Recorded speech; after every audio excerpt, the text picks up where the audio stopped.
Chinese knots started around 1,000 years ago during the Tang and the Song dynasty. And they use it to actually gain power, to gain influence.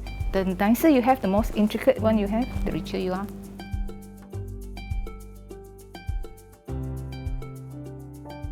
Rattan is kind of like an avenue for me to explore anything and everything without any constraints.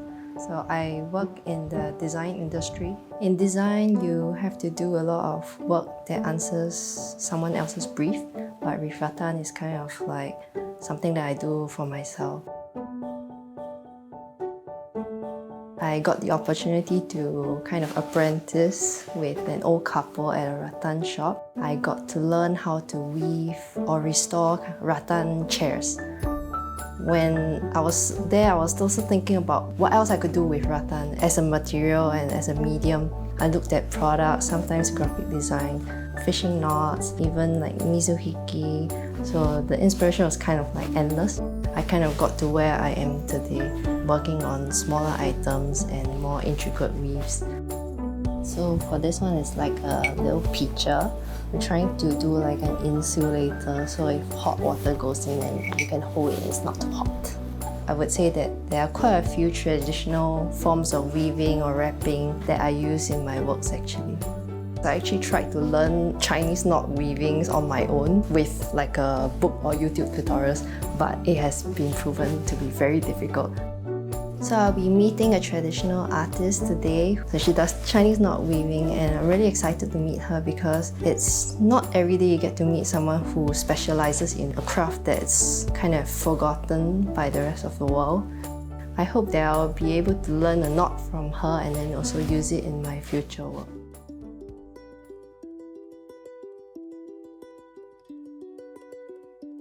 So how long have you been doing this? I started when I was a teenager, so 30 over years I've been doing this. When I was a teenager, I went to a popular bookstore. I saw this book, I bought it, and then that's it. I've never looked back since. Yeah, this book is older than you. This is a very therapeutic activity. I think the world needs more beauty. Really needs more calm people rather than all the aggressions and all that. What are some works they've created with this Chinese knot weaving? I started off with accessories and then I go on to more practical items like keychains or your brooches. This is a knotted cup holster. Yeah. So it becomes more practical for everyday use.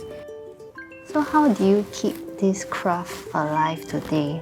I created designs that you can't find in the market. I try to use different colors, use different materials.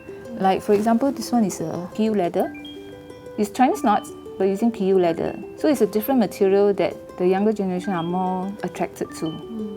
So that is more contemporary Yeah, for today's that's right. times. Yes. Recently, I've created a set of knots based on a series of stamps that was given to me, and I don't know how it was done. So I just based on the finished product and I recreated the thing. Right, so you have to reverse engineer based on this. It took a very long time. I understand. Those are difficult. Sometimes I have to reverse engineer also. Yeah. Many times I give up. So this is the material that you work with, is it? Yeah, so because I was trying to get away from like doing the restoration and furniture things that I was doing back in the shop, right? So did whatever I wanted to do. Like your earrings? Yeah. So something like my earrings. Oh, okay. So this one is done with the Chinese coin knot. Okay. How do you get it to bend like that? Isn't rattan very stiff and hard? So Would it break? yeah, there are different parts of the rattan. So the skin of the rattan is the one that's flexible and has some tension. Oh, okay. So then when you use it to coil and multiple layers like yours, right? So yours is flat and mine will always be like a little dome. Yeah, because you cannot sit flat. Yeah, You won't be able to cannot sit sit flat. Oh, okay.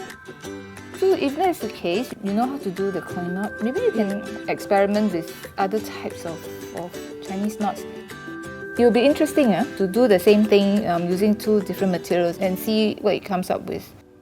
How about this one? This one doesn't have so many bends and it looks more or less like a curve instead of a bend. It looks similar to The coin knot, Yeah, right? it does. Maybe it's possible. We will go about and see whether we can challenge ourselves. So you just look here. White, then black, is it? Yeah, the black portion would be the one that's the next step.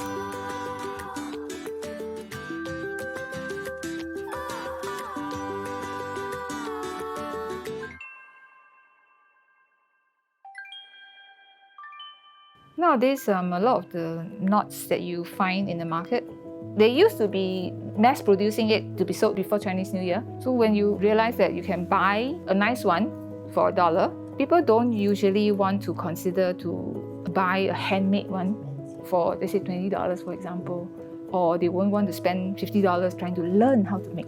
It's actually killing the people who are doing this craft because our skills are not being appreciated.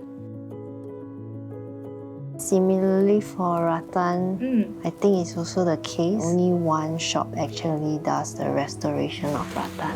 No one really wants to take over their business. Like their children has like other jobs that they do.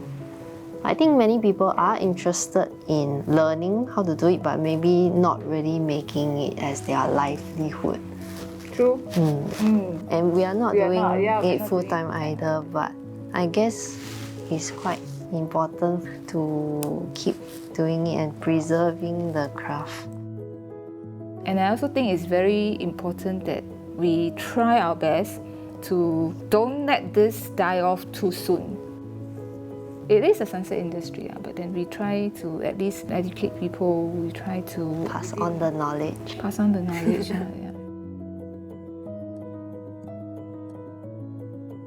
It's inspiring for me to see that someone has actually succeeded just by like self-learning, the self-taught artisan in their specific craft.